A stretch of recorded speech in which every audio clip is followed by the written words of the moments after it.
sensors have detected a massive land-based organism, similar in appearance to prehistoric dinosaurs. Anyone currently based in central Ohio are advised to be on high alert. For your safety, do not engage or approach this creature. Repeat, do not engage. Safety authority.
Good. On the stream side of things, good.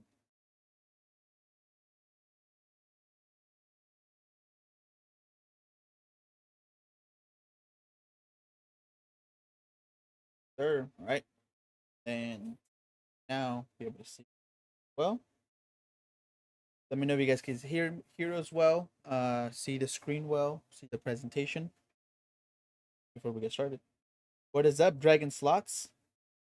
Or is the first part the name, or is the second part the name? Ah, okay, okay. The young prof, the young prof. Like it. I think I messed that up last time too. It was a different name at the end, and I said the second part. All right. Well, as you guys are coming in and being and you're starting to tune in, we can go ahead and get started. As always, this is live stream on X. So if you guys want to see this live or watching this back, it's going to be available at 100x Caesar on Twitter, X, and also it's being recorded. So if you are watching this back from the announcements or for wherever we post the videos, welcome, welcome. Today, by popular demand, there was put up a poll yesterday talking about like what different topics you guys wanted to talk about or learn about today.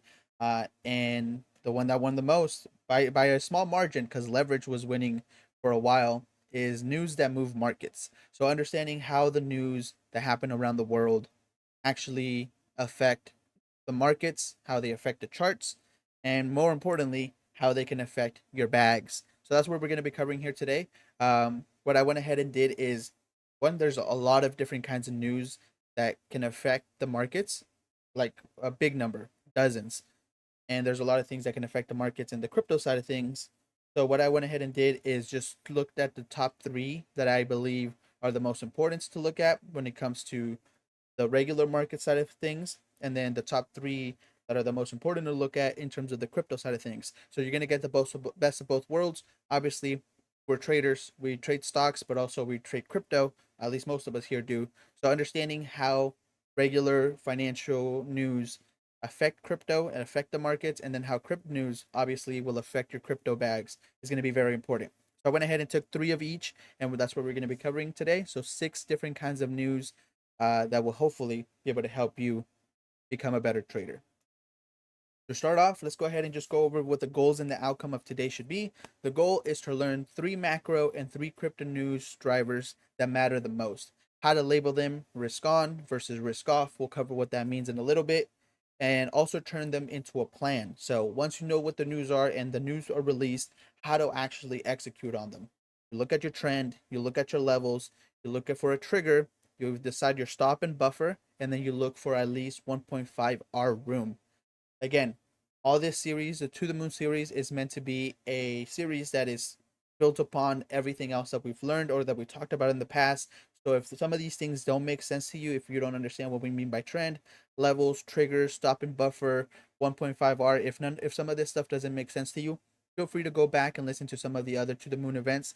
This is all the stuff that we've talked about over the last 7, 8. I think this is number 8 events that we've had. So that's the whole goal with these, to build up upon everything that we've learned, and then the next one will be built upon what we learned today. So the mantra for today is actually going to be: the news set the wind, but the levels will steer the boat. And you'll see what I mean a little bit.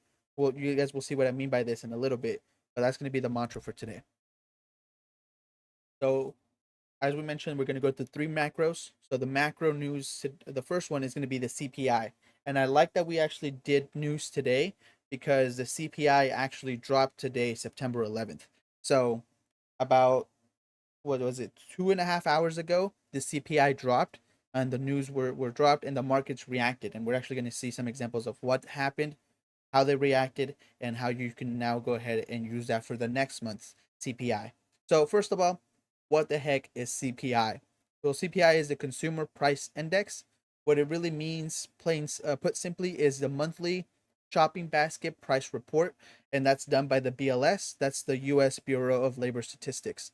Why it moves markets? It screams inflation is going up or it's going down, and that tends to shift interest rates, expectations. It moves yields, it moves the dollar, it moves stocks, and it moves crypto. So pretty much, it's an index that shows you, if you were to go to your local Walmart or to your local shopping center, how much are you paying? At least in the U.S., this is U.S. based. Are you paying more for your milk? Are you paying more for your eggs? Are you paying more for your bread? how have the prices of that changed from this month compared to last month? And these indexes and these reports are always based on the last month. So the one that was posted today, even though it was posted in September, it covered the change that happened in August. So that's going to be true for pretty much all of these new reports. The month that they're dropped covers the month prior. So that's why it moves the markets, because it pretty much screams, hey, prices are going up for the things that people are buying every day, or prices have come down for the things that people are buying today. Where do you go ahead and find the CPI? Where can you go ahead and find it? Well, it's going to be on the BLS homepage. The BLS, again, Bureau of Labor Statistics. I'll go ahead and I have a one pager that I'll provide to Tara so you guys can have links to all these websites to make sure that you guys go to the right ones. But even if you go on Google and you just look up BLS homepage, you should be able to find it. It should be the top one. It's a government website, so it should say something like .gov. Um, and it's pretty much every major financial site covers it within minutes. So it's not going to be very hard to find the answers once you look it up and once it drops. So when does it actually drop? Well, it happens every month, as we just mentioned, and it's usually around 8:30 a.m. Eastern time. So right now, for me, I live in the Pacific time zone, so I'm 3 hours behind Eastern time. So when this dropped, for me, it was actually 5:30 a.m. So I was up early today to make sure that I went ahead and set my expectations right for my trades based around this time. And this happens around mid-month. As you can see, it's the 11th of September. Today it dropped, and like we mentioned before, it's for the prior month.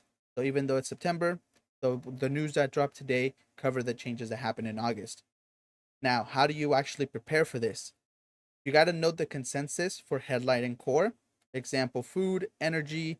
At release, then you have to think about, is the actual news hot, cool, or in line, and what that means. So a lot of words there that maybe a lot of you guys haven't seen before and we've never talked about before. What is consensus? What is actual? We're going to cover what hot, cool, and inline means, but this is how you prepare. Before the news actually drop, you will always be able to see what the consensus or what the expectation is from people. So say today the news drop, but last week or yesterday you can just look up what is the consensus for the CPI coming out on September 11th, and then you'll be able to see, okay, for the news today, the consensus or the expectation that people have is that inflation is going to go up by 1%. If that's the expectation, then the actual number is what actually happens when the news is released. And that's where you compare the two. You compare the expectations versus the actual numbers that occurred. And so for trading, the template is you'll always want to make sure that you wait 3 to 5 minutes after the news are dropped. I'm about to show you some crazy examples that just happened today, and this happens pretty much every time any of these news drop. There is a huge wick, a huge candle that first 2 3 minutes that you want to avoid, because a lot of people can get wrecked shorting with high leverage around at the exact time thinking, hey, I believe it's going to be a cool outcome, so you know what, I'm going to go ahead and long, or I believe that it's going to be a hot outcome, so I'm going to go ahead and short, and they try to predict predict it, and if you predict it right, you can come out looking like a genius, but if you're wrong, it's like an absolute surefire way to get wrecked. So trading template, whenever the news drop, always wait 3 to 5 minutes, and then during these 3 to 5 minutes, you should be using the reports to find out, hey, what was the difference between the consensus slash expectations and the actual numbers that were dropped. Then you can trade at levels using bounce or break retest, stop beyond structure and small buffer with at least a 1.5 R room. Again, all this stuff, the bounce, break retest, structure, small buffers, was covered in previous events. So if you guys don't know what that means, make sure you go back, listen to those, look at the slides, understand that, and then this will make sense. A little bit more information about the CPI. So CPI is, like we mentioned, the stored prices thermometer. When you say that the CPI came in hot, it means things are getting pricier faster. So if the consensus or the expectation was that the prices of milk and eggs and that stuff was going to go up by 1%, but the feds actually come out and say, hey, it went up by 2%. Well, dang, store prices are getting more expensive a lot faster than expected. That means that the news came out hot. This means that the Fed may keep money more expensive, which often means risk assets droop or drop. Cool means the opposite. So if the news come in hot and the actual numbers exceed expectations, that means that a lot of people are going to want to de-risk their portfolio. They're going to want to sell off some of their risky assets because it's saying that inflation is happening quite faster than expected. If the feds come out and say, "Hey, you know what? The inflation was actually lower than expectations," then people are going to say, "Cool, I have a little bit more money to work with this month. I'm going to buy more risk assets." And that's where you see people buying stocks, people buying Bitcoin, people buying Ethereum. And what I have here, you see two pictures. This picture is the release calendar that you'll find on the actual website. And as we mentioned, the website that you'll find this in is the BLS website, the U.S. Bureau of Labor Statistics.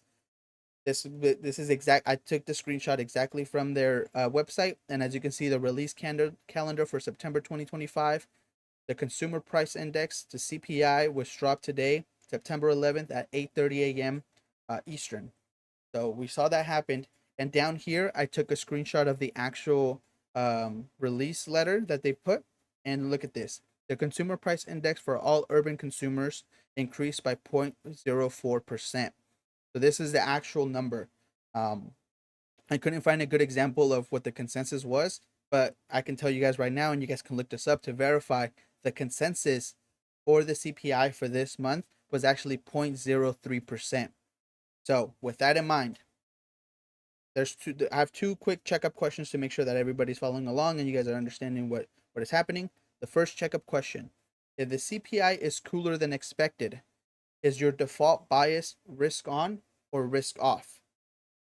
So anyone that's here, if you guys are tuning in, just let me know in the stage chat with if the CPI comes in cooler than expected, would that tell you that you should be risk on or risk off? I'll give you guys a couple seconds to come up with your answer.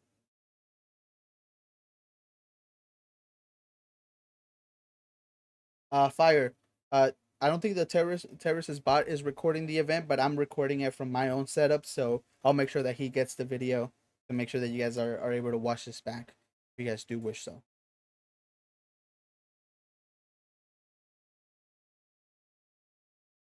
All right. So the answer is if the CPI comes in cooler than expected, that your bias should be risk on. You should want to be taking more risk than if it had come in hot. So if the CPI comes in cooler than expected, you should always try to default to a risk on bias. And the thing is here, the other question that I had for you guys here is, well, we actually saw what happened today. The expectation was that the CPI was going to come in at 0.3%, but the actual number came at 0.4%. That means that the CPI came in hot. So that means that a lot of people are going to be looking to de-risk or risk off some of their assets. And we'll see exactly what happened in a little bit. Right. That's macro number one, CPI. Macro number two is the PCE. A lot of these have crazy acronyms, but they mean certain things. So the PCE is the personal consumption expenditures. A lot of these are really big words, and I don't know why they name these things. But what it is the Fed's pretty much the Fed's favorite inflation gauge. You find this, and this is published by the BEA, which is the U.S. Bureau of Economic Analysis, and it's always posted with a headline and a core. Why does this specific thing move markets? It's pretty much the yardstick tied to the Fed's 2% goal. It confirms or challenges the CPI story. So as we mentioned, with CPI, the CPI is, hey, how are store things, are milk, eggs, bread getting more expensive or less expensive than what we expected? In this case, the PCE is pretty much the Fed's goal to keep inflation within a certain range, and that's why it coincides or it goes hand in hand with the CPI, because the CPI is actually how things are moving month to month. The PCE is like, okay, is this actually following what the goal was? Where do you find this news? It's in the BEA personal income and outlays page. So this is a little bit confusing and it's a little bit conflicting, and I can't give you guys a direct answer of why they do this. But the personal consumption expenditures that is a part of the personal income and outlays uh, news that they've dropped. So even if you go to the BEA website, you won't really see a monthly newsletter called the PCE. It will always be called the personal income and outlays. The PCE is just one of the numbers and one of the things that they put inside of the personal income and outlets page. So it's a little bit confusing and it's a little bit of a headache because it does complicate a little bit things, but just keep that in mind. You will always find the PCE inside of the personal income and outlays page. So when you go to their website, you're looking for this specific thing right here, personal income and outlays page. Lucas, what up? What up? What up? Welcome in. When does the PCE get dropped? Well, that's every month, just like everything else, and usually around the 8:30 a.m. Eastern time, near the end of the month. Uh, I don't know why they do it so early. I understand why they do it Eastern because Wall Street is run on Eastern time, and so they do it right before Wall Street opens. Because once Wall Street opens at 9 a.m. Eastern, everyone go ahead and reacts. They have about 30 minutes to decide, hey, this is the news. Let's go ahead and sell. Let's go ahead and go up. With crypto, it's a little bit more instant because crypto is 24/7 and charts are moving all the time. They're not waiting until 9 a.m. Eastern. At 8:30, the markets are moving. How do you prepare for the PCE announcements? Well, you want to make sure that you watch the core PCE month to month and year to year versus the consensus. The core is just another way to say the actual. So consensus, we already covered, is pretty much the expectation. The core is what actually happens and what is actually occurred and talked about. Also, you got to peek at the real PCE, which is the spending and the saving rate for the demand tone. So there's a couple things there, but pretty much it all boils down to you look at the expectations, you compare it to what actually got released, and you see the difference between the two. And just like the CPI, if it comes out hot, you want to go ahead and try to de-risk. If it comes in cool, that's an opportunity that hey, things might go up from here. Your trading template should be the same as the CPI. You're looking for the news to drop around good levels, and by levels we mean support and resistance. You want to make sure you look for triggers that verify that the move's going to go the way that you expect. When you do enter a trade, you want to make sure that you put a stop loss with a good buffer, and that if you're going to open up a trade, you at least have a 1.5 return of room. Go ahead and see a little bit more of what the PCE means. So as we mentioned, to recap, the PCE is the Fed's favorite thermometer. If it's hotter than expected, markets think that the Fed might stay strict longer. If it comes in cooler, it means that the Feds can relax sooner. Here you guys see a picture of the actual website, and this one didn't drop today. It's actually, like we said, it comes out later in the month. So this news outlet is actually something you guys are going to be able to use in your next trade. Look out for September 26th at 8:30 a.m. Eastern time zone because that's when the personal income and outlays for August 2025 will drop. As mentioned, all these links to the websites, the official links will be given to Terra, so you guys are able to go ahead and use them. But it's all a Google search away. If you just look up the BEA website, you will go ahead and find it. If you look up the BLS website for the CPI, you will find it. They're all on different websites because they're all run by different organizations from the government. So as we mentioned, because they're run by different organizations, they have different websites. So now for the macro number 2, before we move on, let's go ahead and take another quick little checkup. So if the core PCE comes below the consensus, what's your bias? And which side, support or resistance, are you more interested in trading from?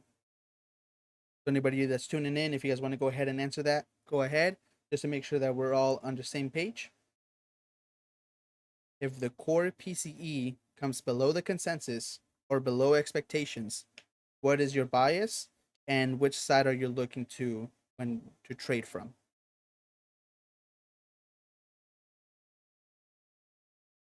Give you guys about 20 seconds.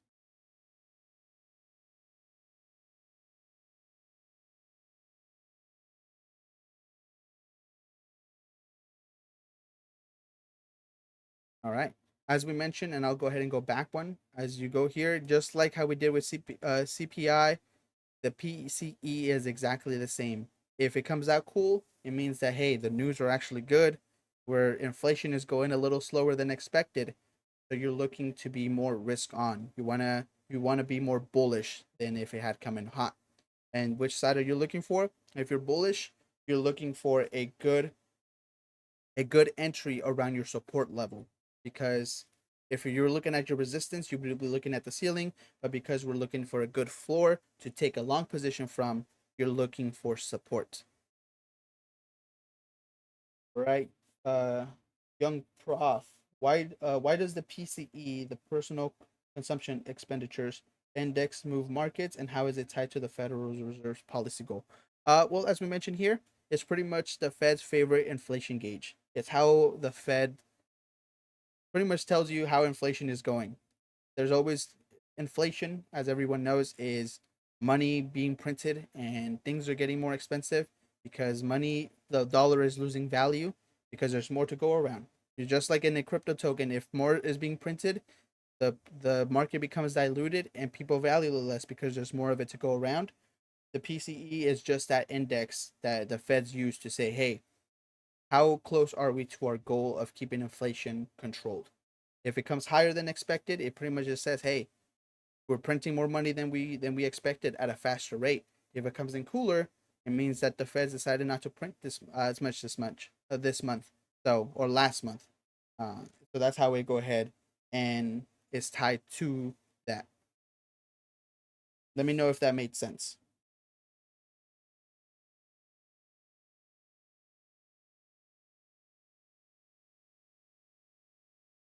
Go ahead and just continue, and then just wait for your answer.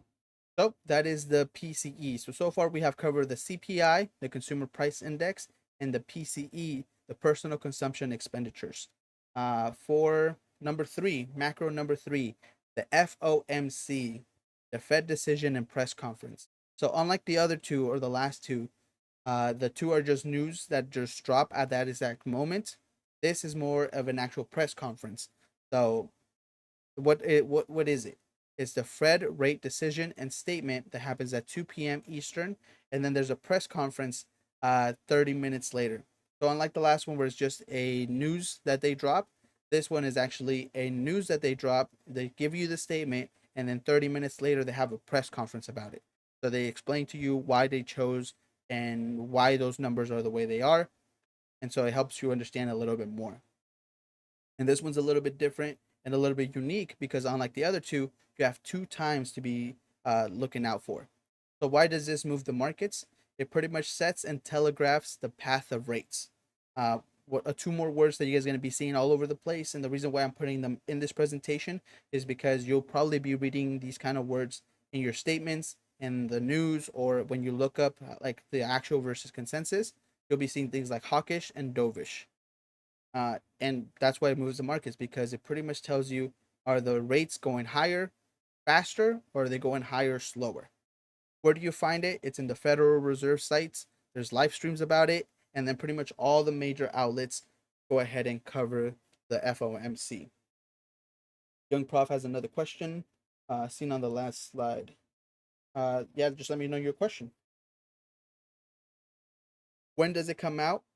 It comes out 8 times a year. So unlike the other two, again, the other two are pretty much posted every single month, so it happens 12 times a year. This one's a little less frequent, so it only happens 8 times a year. The statements always happen at 2 p.m. Eastern, and then the press conference is at 2:30 p.m. 30 minutes later. Yo, Joe, girl, what's up? What's up? Terrace is having some difficulty, like he had an outage, so he is here in the audience with us, but not here on the stage. The young prof says core PCE comes below consensus. What is your bias and which side are you more interested in trading from? Yes. So that I think that's the question that we had in the checkup.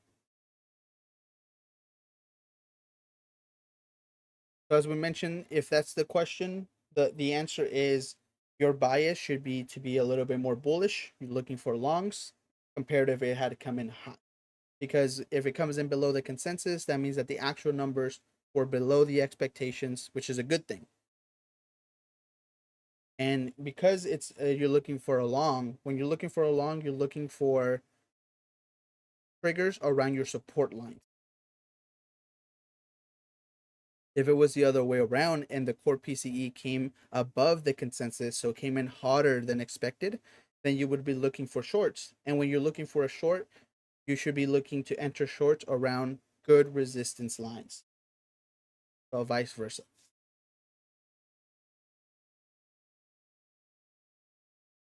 All right. And let me know. So, okay, cool. So that made sense.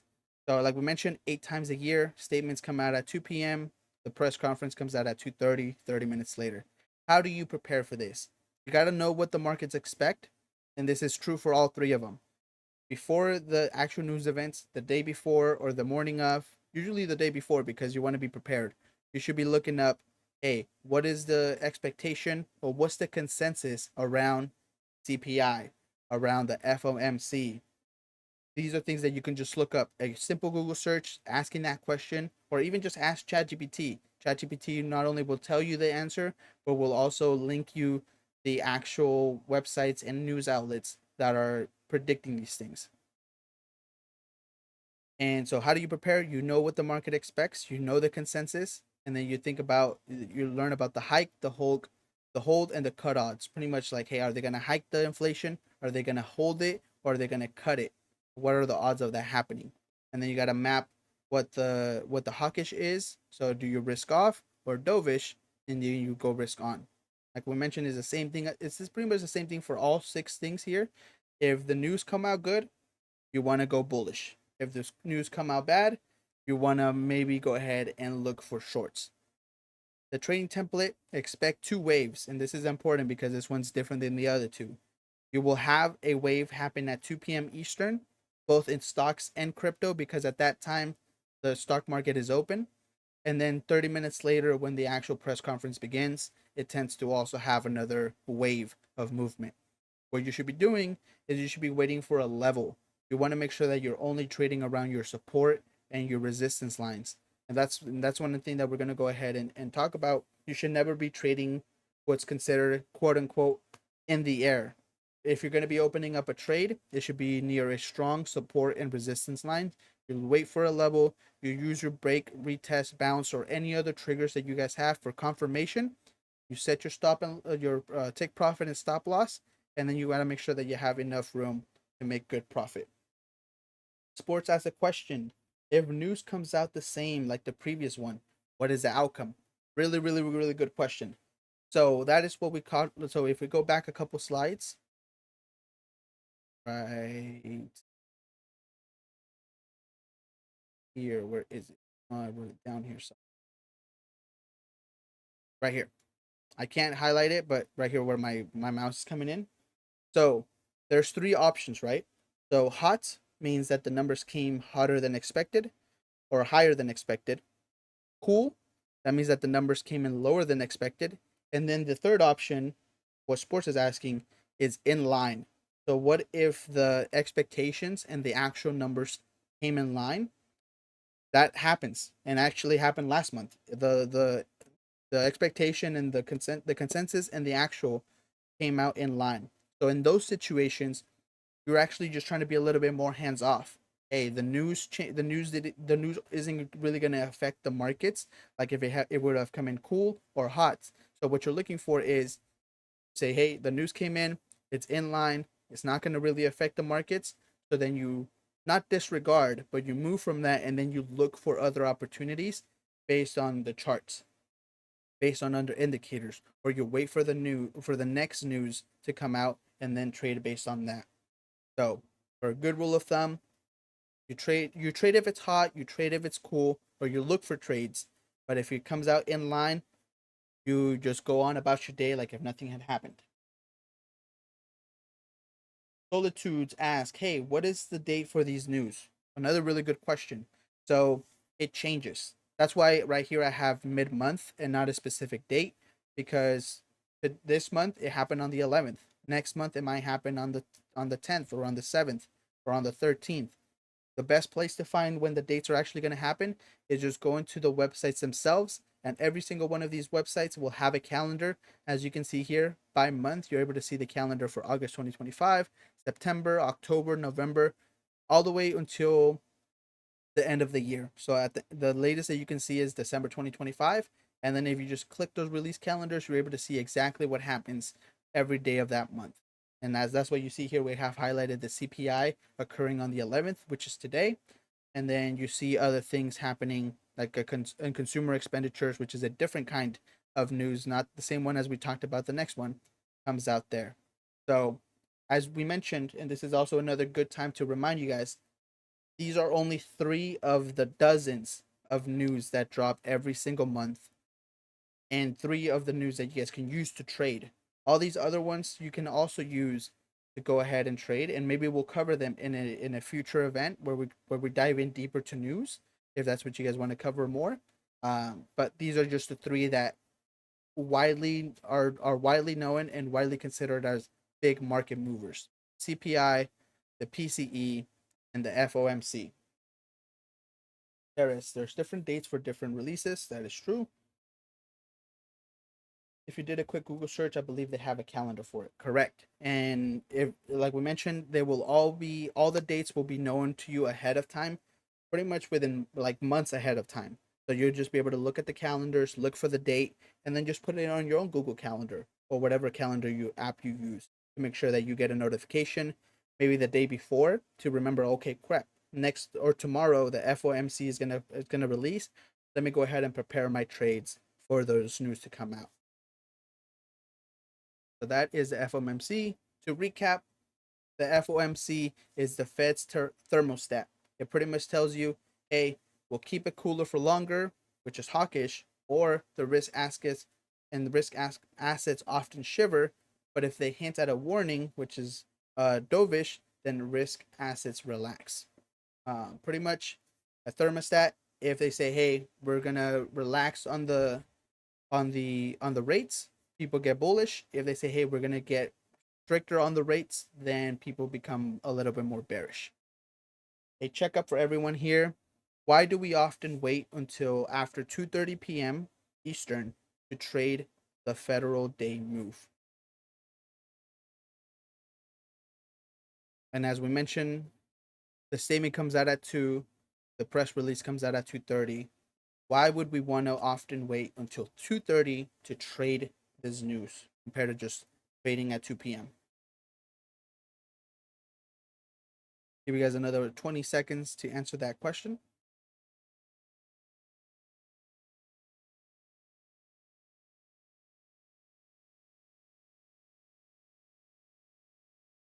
All right.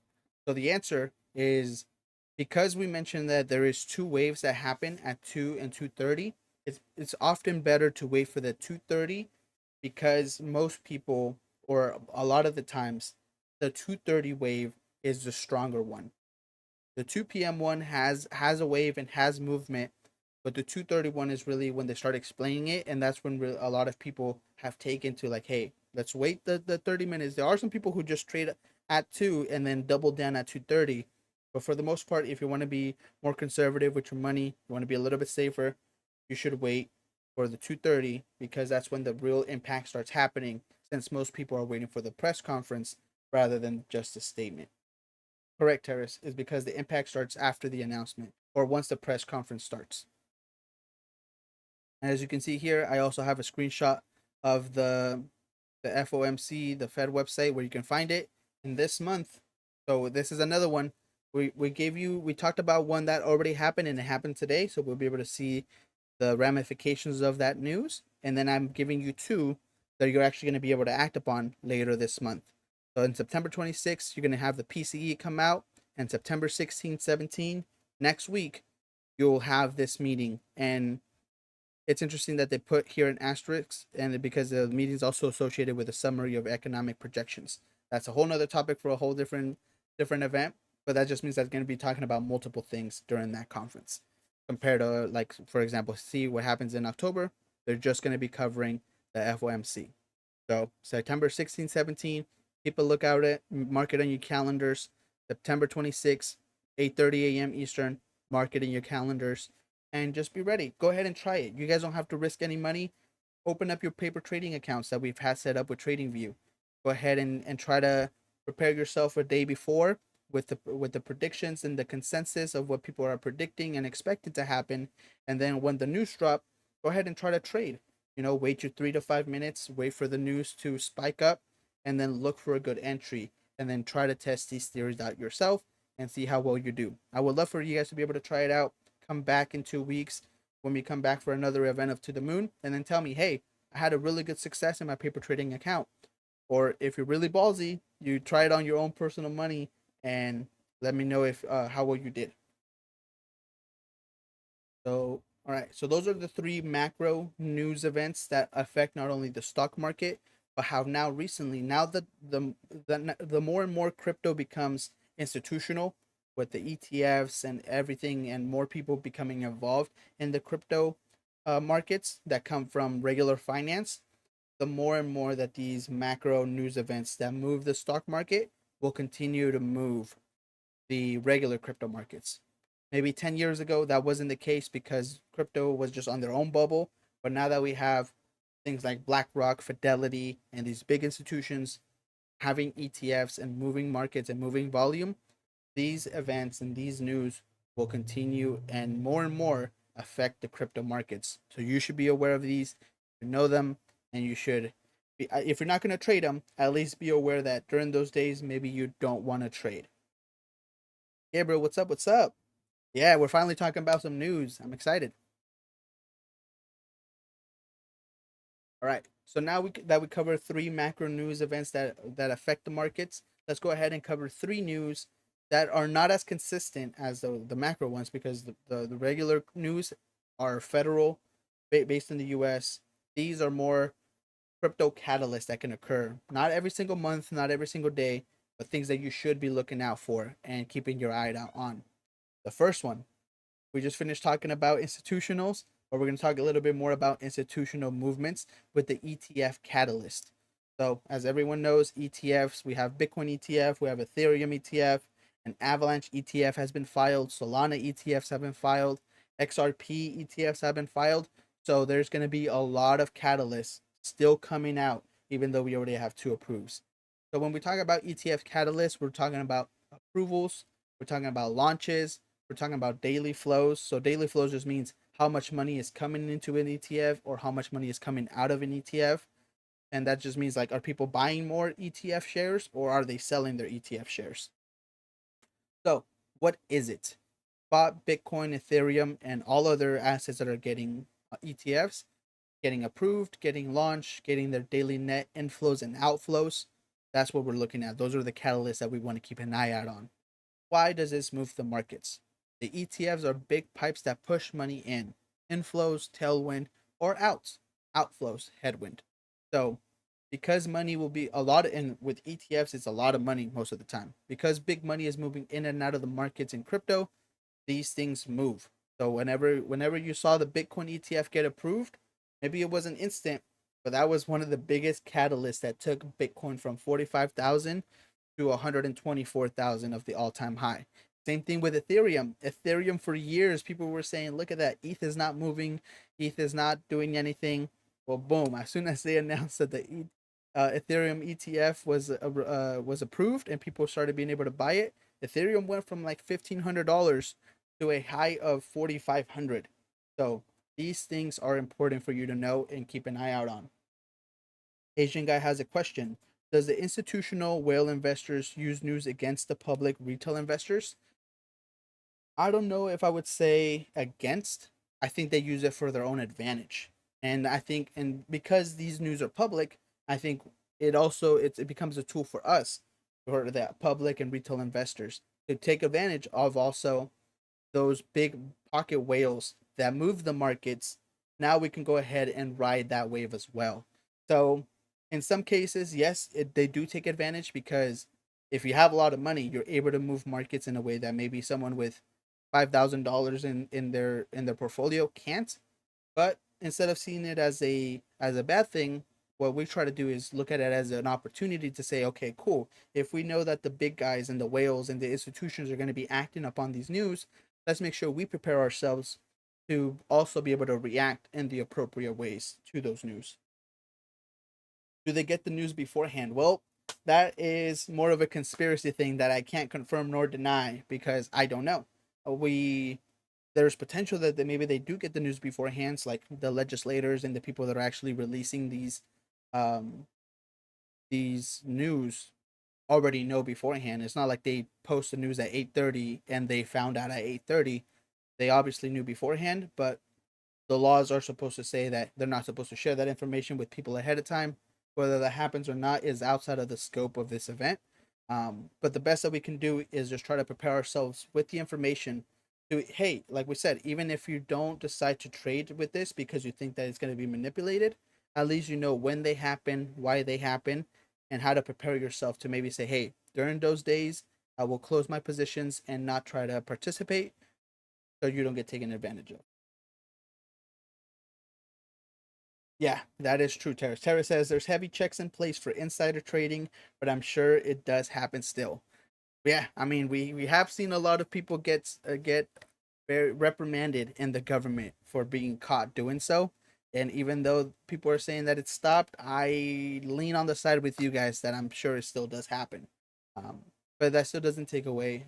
Again, we should be prepared and we should act accordingly to make sure that we protect our bags and maybe we can find good opportunities for us to make a little bit of that money. So the ETF Catalyst, we mentioned it, why it moves markets, what it is. Now, where do you find it? And this is where it's a little bit trickier than your regular news because, like we mentioned, catalysts aren't happening every single day, or the daily flows are, but approvals, launches, all that stuff isn't happening daily. So the best place to do so is you follow big accounts. I think Mario Nafal is a huge account that a lot of you guys probably follow. Follow 100x, follow big news organizations, watch your guru on Twitter. Make sure you guys have notifications for your local news outlets. The big news will all cover these things, especially if they're crypto related. So that's the best way that you can go ahead and ensure that you're at the top and ready whenever those news drop. I think myself included, I also follow some of these big accounts. So whenever something does happen, hey, I know exactly what happened and then I can act accordingly. You can find them on Issuer Post, reputable ETF flow trackers, and financial media. When do they happen? Approvals, launches are on set dates. So even though they don't happen regularly, once they've been approved, that date happens, and then launches are usually announced after the approval, so you can mark that on your calendar like, okay, cool, we know 30 days from now this ETF is going to launch, so let me go ahead and mark that because that's probably going to move the markets a bit. And flows are posted each business day, so the daily flow is something that you're actually able to look at every single day. And I don't have a specific place for you to do that, but again, a quick Google search, if you just look at daily the daily flows of Bitcoin ETFs and Ethereum ETFs, you'll be able to find that.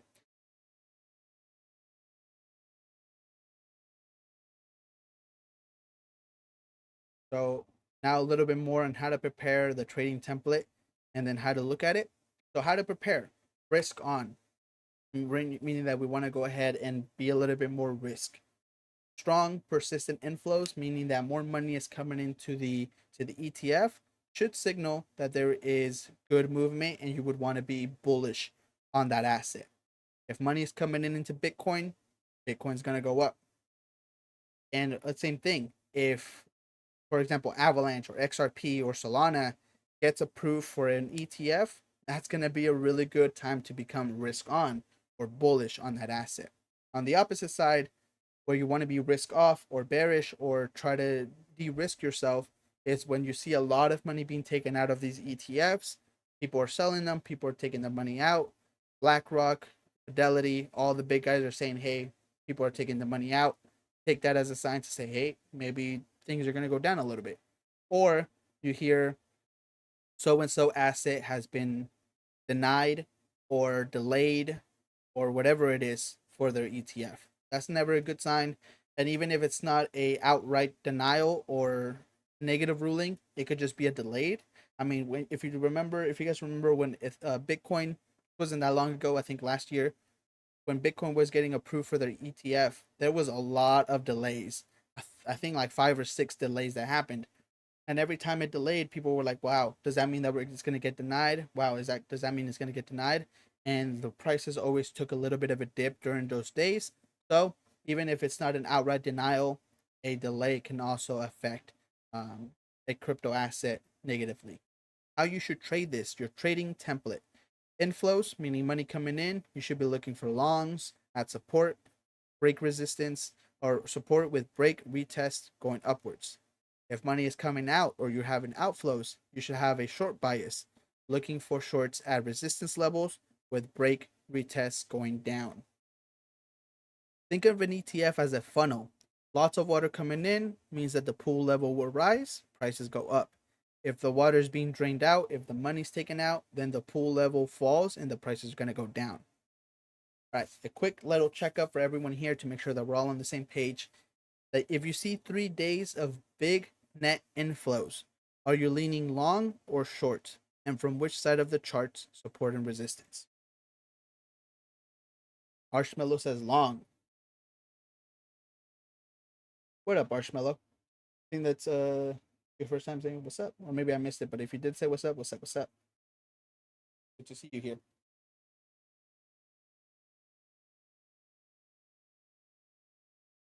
All right, give everybody like 10 more seconds.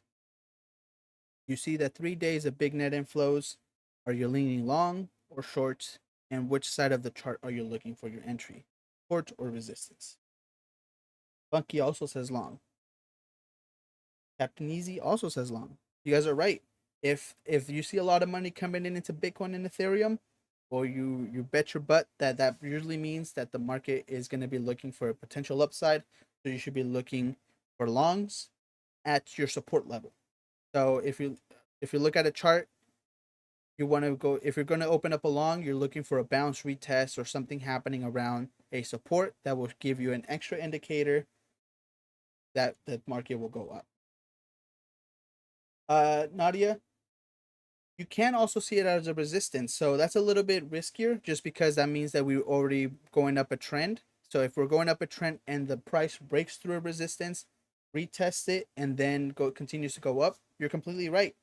That is also an opportunity. It's a like Tara said, it's a little bit riskier because you're hoping that it breaks through the resistance, but most of the times you would be looking for a long at a support level just because it's easier to get verified. But good job. You guys are all right. All right. We went through ETF catalyst. The crypto news that you should be looking at number 2 is regulation and legal. So we covered ETFs, but now regulation and legal is a very big important part. And this is where we see the favorite 3-letter words that we all love, the SEC, and then also exchange actions. So what is it? This all covers lawsuits, approvals, rule changes, delistings, settlements, and everything in between. Who remembers XRP and the big lawsuit that they went through with the government and how they were ruled? And man, that was a crazy time when XRP finally got told by the government that um they weren't a speculative asset, or they weren't a stock. Like, that was a huge ruling. That XRP, it's still going, but they have gotten some big news. Like, I forget what the exact news were, but when the news dropped about XRP winning one of their suits or winning one of their settlement charges, like, everyone went through the roof. And I think that was why that was a big catalyst to XRP going up and going through the moon. Same thing when the SEC smacked down. I'm forgetting the big exchange. What's the big exchange that sent us to the bear market with Luna, and everything just happened during that time? When that happened, that news event and that regulation just sent us down tremendously. Obviously, it wasn't just that itself, but anytime that, for example, Binance gets a slap on the wrist, or Coinbase gets something wrong, or any time that anything happens when it comes to regulation, whether it's the U.S., Europe, or globally, those things will affect crypto in a very big way. Why does it move markets? Because it changes the access, the liquidity, and the perceived safety. And this is a big part. The perceived safety is not for people who are degens or in the crypto markets all the time like us, but it's for the average person. FTX, yes, the FTX thing that happened with that exchange is horrendous. So that's one of those things that come in with the regulation and legal, and that leads to the perceived safety. If the average person believes that crypto is a scam, or the average person thinks that crypto is not safe or a super risky asset because of the regulations and the legal stances of governments, that can quickly sway demand. And we've seen that happen. That's what this has been one of our biggest hurdles to overcome as a space, and pretty much as an asset.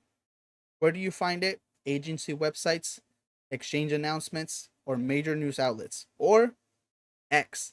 If anything ever happens to crypto, if anything gets approved, if anyone gets a slap, if any exchange shuts down, you will find it really, really quick on X. It will be the thing that everyone talks about that day. When FTX went down, when Luna went through all that, it was all over X. So X is your best friend. So if you guys don't have accounts, make sure you guys are on there and following the right people. When some are scheduled, like court dates. So for example, if Coinbase is fighting the US in court, or the XRP still ongoing with some of their their um their settlements, those court dates are really important dates that you want to keep an eye out on. If it's happening on the 17th of September, you better mark 17th of September as a big news day, big regulation day. Many are surprised, and this is a very big important part. Many of these things will catch you by surprise. It sucks because that means that you can't prepare for it. If today the US comes out and say, "Hey, we're going to ban Coinbase from the US." Well, shoot, that would mean a very, very bad day for all of us. But, or maybe not. It would mean a very good day for people who learned about the news and decided to short everything. Just short Bitcoin, Ethereum, and everything across the board. You would probably come out on top. Um, and so, but when they happen, some are scheduled like court dates, and many of things are just by surprise. How do you prepare? I'll continue going a little bit faster because these are very similar to the last one. Risk on, you're looking for approvals, clear settlements, and positive guidance. If the laws are getting better about crypto, there's more clearance. People who are in settlements or actions against the government, and the crypto company wins, that's a good thing. You want to be risk on. On the opposite side, if anyone gets a lawsuit, if anybody gets sued, if anything gets delisted, if there's any adverse rulings or any enforcement actions, that is a bad thing. You're looking for shorts if that happens. Your trading template, if it's positive, again, watch for good opening opportunities near resistance, prior resistance, which is newfound support. Look for a trigger. Make sure you have room, all that good stuff. If it's negative, watch for shorts, all that good stuff. Volatility jumps during these times. So because crypto is a more volatile asset compared to stocks, when these exchanges and these rulings happen, there will be a lot of volatility. Make sure you use a slightly bigger buffer during these times, because a lot of times people will be like, no, this is good. No, this is bad. No, this is good. No, this is bad. And during that time of turmoil, a lot of people get wicked out of their positions. So it's better to not only play a little bit with more caution, but use slightly larger buffers. Regulators are like referees. A green light lets players run freely, which is bullish. A red card stops plays, which is bearish. Quick checkup for everyone. If the headline it says major exchange faces big lawsuit, what is your bias and which kind of trigger should you be looking for near a former support? Give you guys about 30 seconds to answer that question before we move forward. But if you see in the news, major exchange faces a big lawsuit, what kind of trades are you looking for? Are you looking for longs? Are you looking for shorts? And why? Arshmallow says short.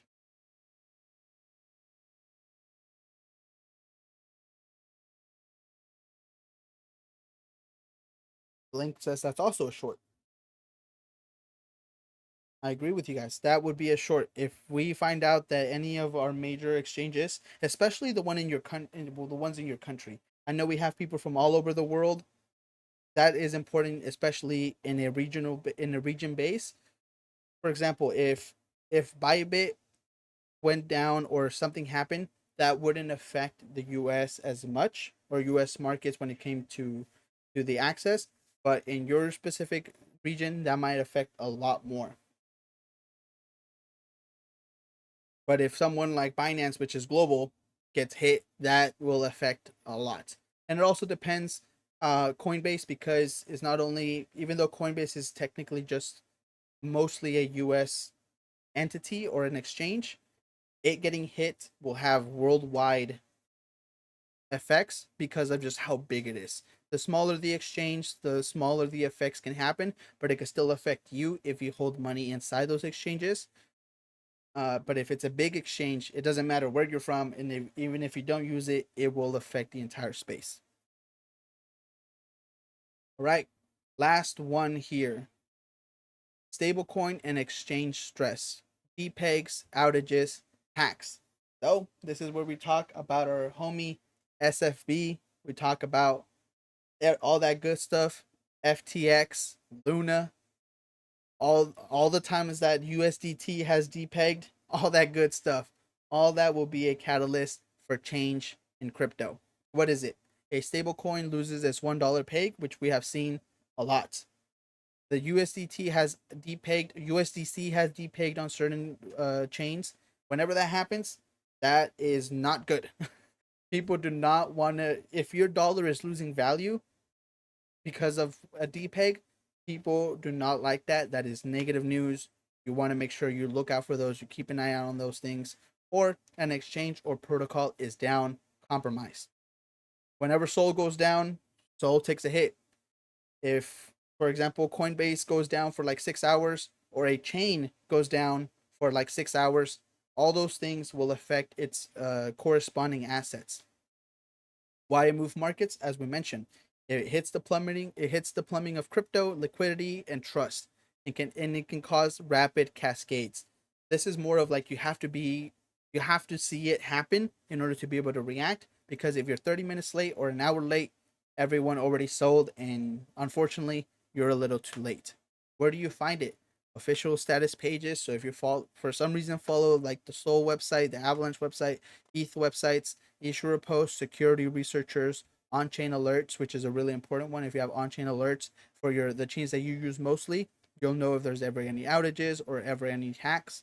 But like always, your best friend is probably X. Following the right people on Twitter, or just following general people in crypto, will get your algorithm to show you these things as they happen.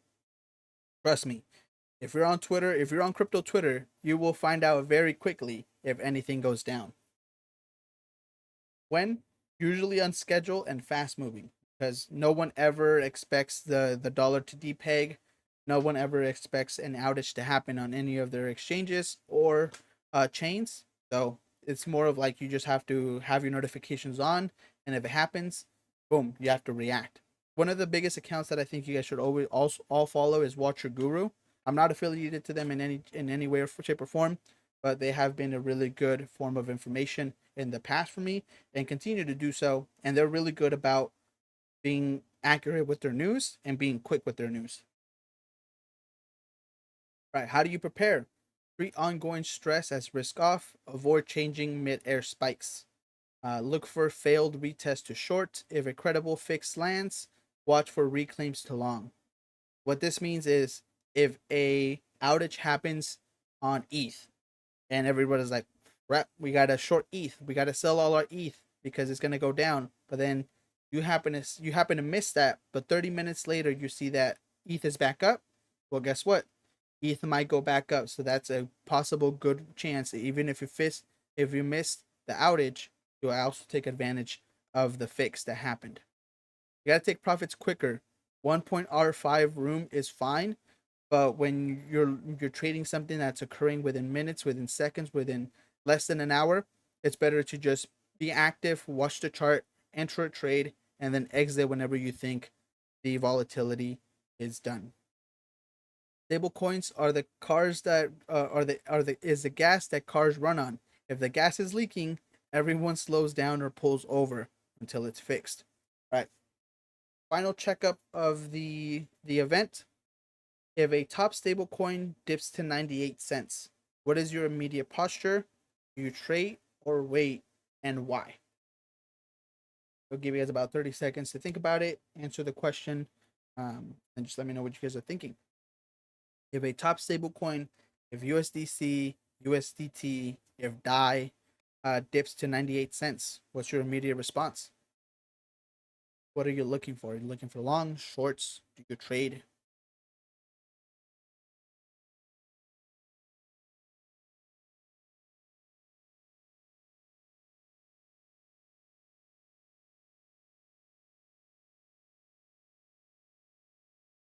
Marshmallow says shorts.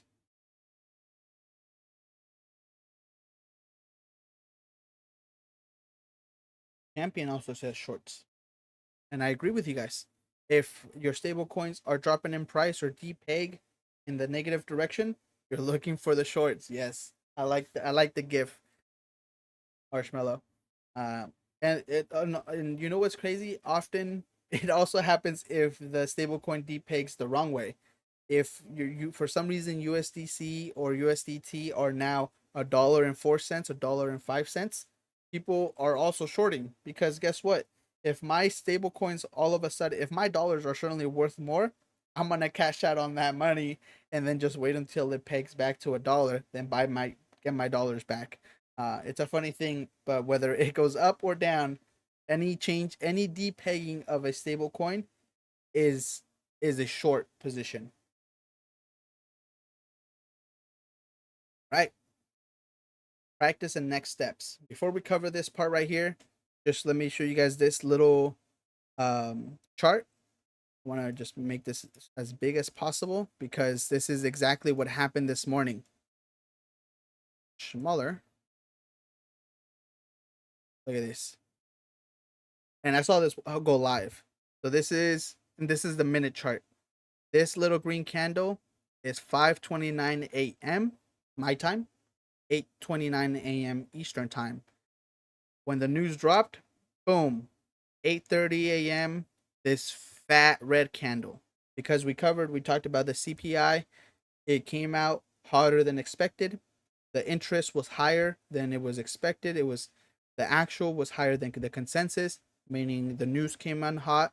You were looking for shorts, and look at that fat red candle that happened exactly at 8:30 a.m. Quick question for you guys. Should we open up a trade right here at 8:29, 8:30? Should we be looking to open up trades around this time? Yes or no? 8:29, 8:30, 8:31 during these couple candles. If you see this candle happening here, should you think, okay, it's going short, I'm going to open up a short right here?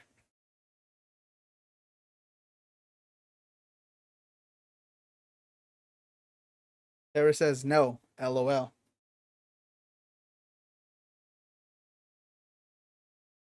Champion also says no. And I agree with you guys. This is the thing that we talked about in the very first slide. You wanna go ahead and wait 3 to 5 minutes. And that is very true.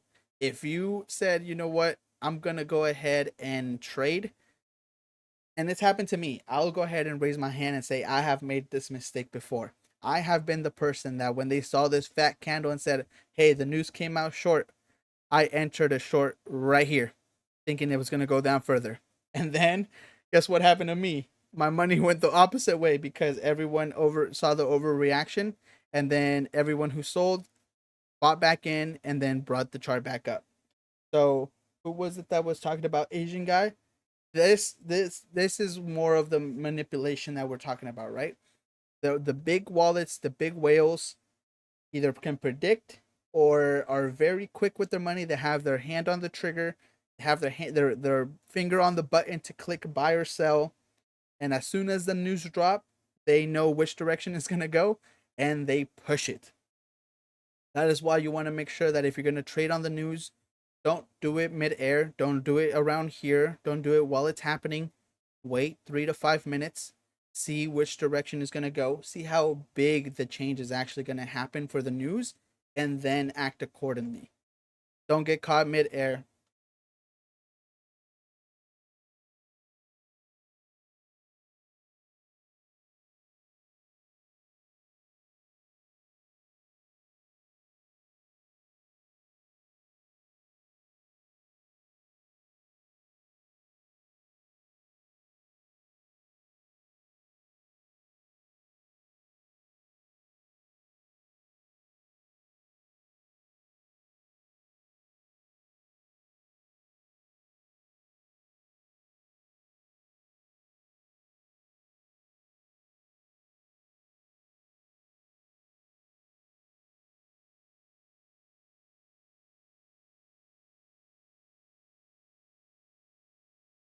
Yeah, totally true. It is very true. There are people who have a lot more resources than the average trader that can probably, to a high degree of success, guess which way it's going to go, even if they don't have access to it.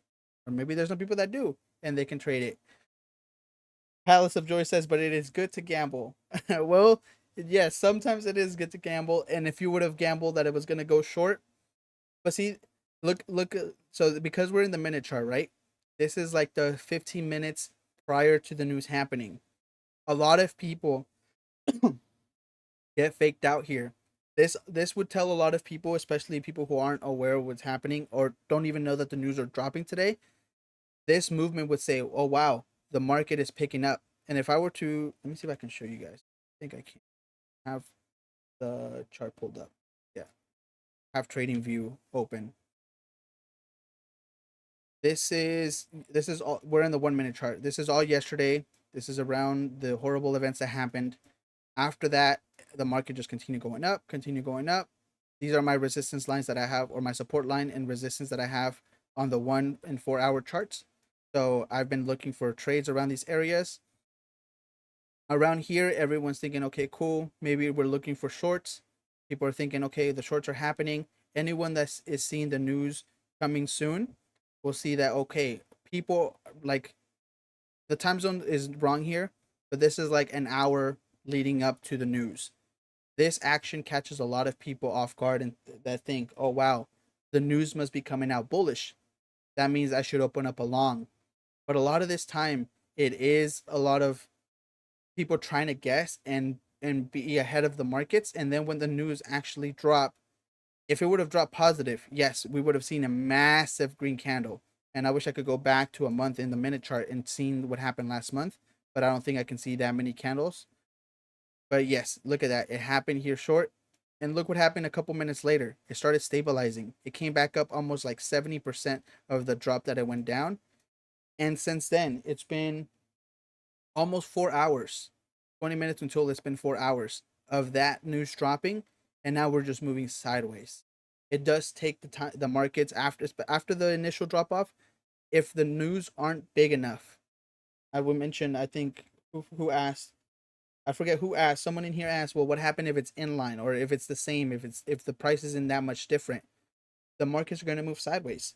If the price or the expectation and the actual numbers were very widely different, like if it shocked everyone, like oh wow, the inflation was different by 1%.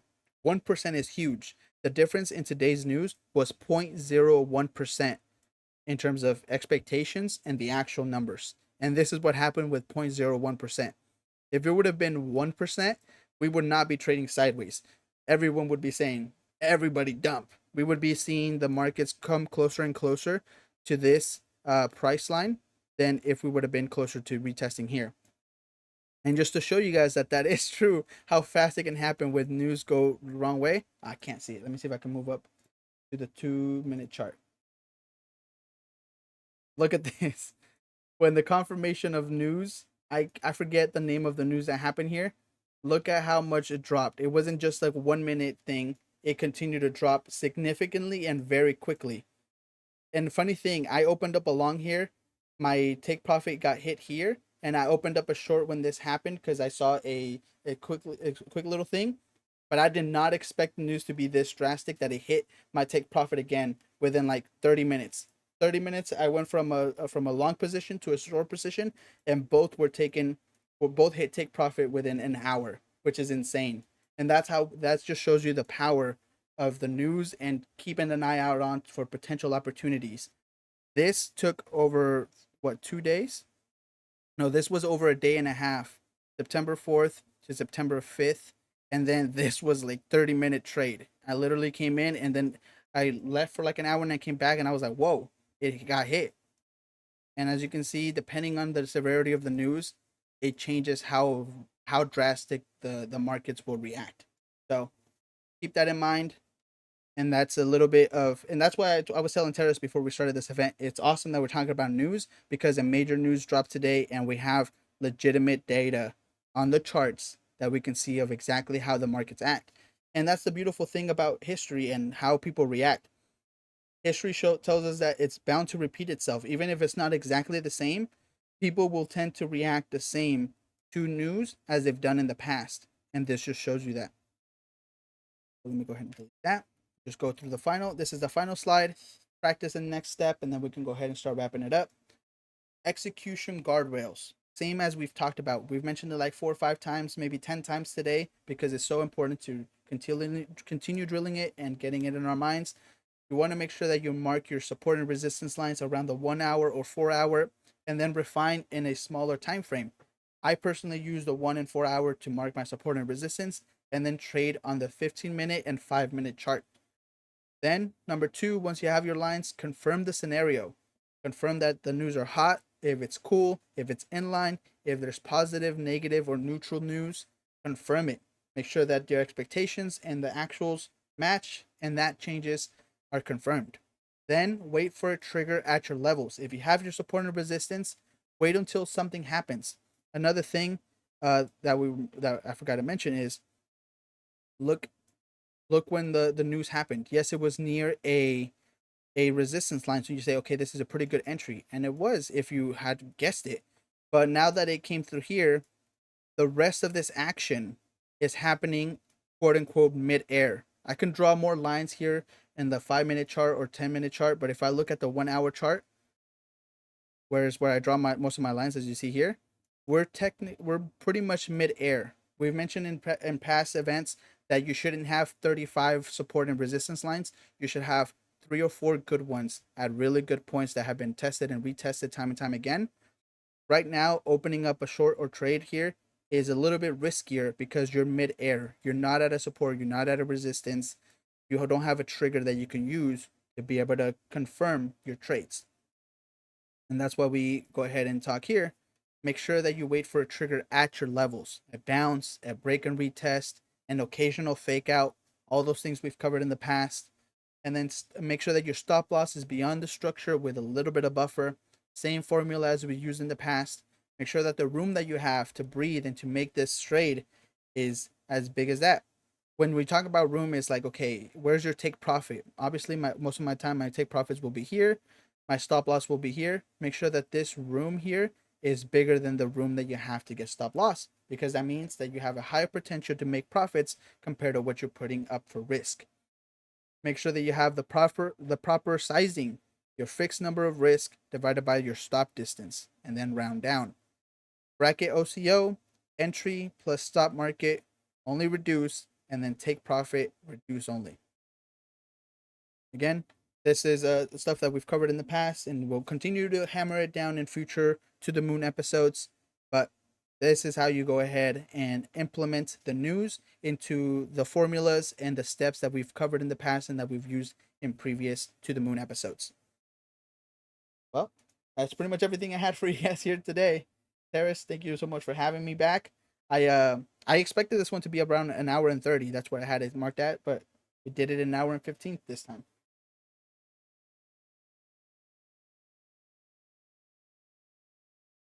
Yeah.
That sounds awesome.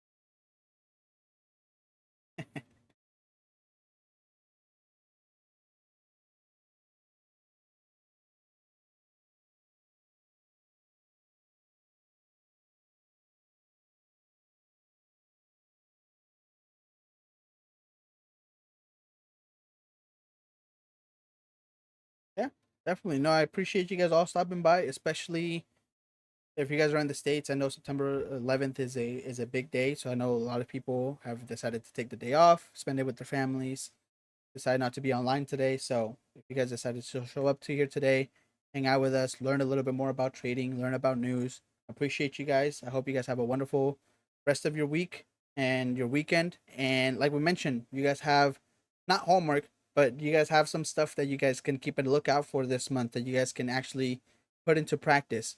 You guys have the FOMC happening September 16th and 17th, and then the PCE dropping on September 26th, 8:30 a.m. Eastern. This one happening at 2 and 2:30 p.m. Eastern. So make sure you guys try to take advantage of them. At the end of the day, To the Moon events are meant for you guys for all of us to continue growing as traders, as speculators, as degens, as most of us are, and grow together. Harris, I always appreciate you for having me on, and for everyone that stopped by. A lot of you guys are becoming like awesome people that I see regularly here. So thank you guys for coming by. And we don't have it announced yet, but me and Terrace are talking about the next event or the next competition that we're going to be doing here soon. So keep an eye out for that and more details to come.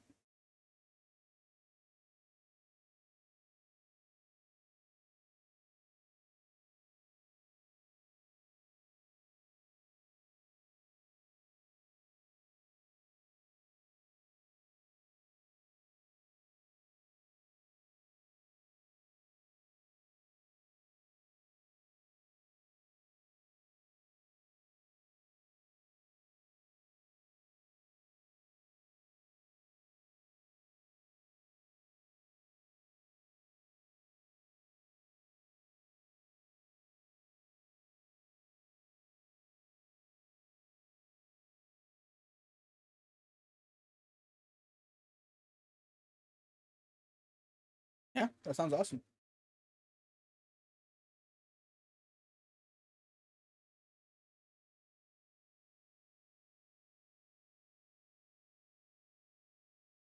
I'm gonna stop the recording here.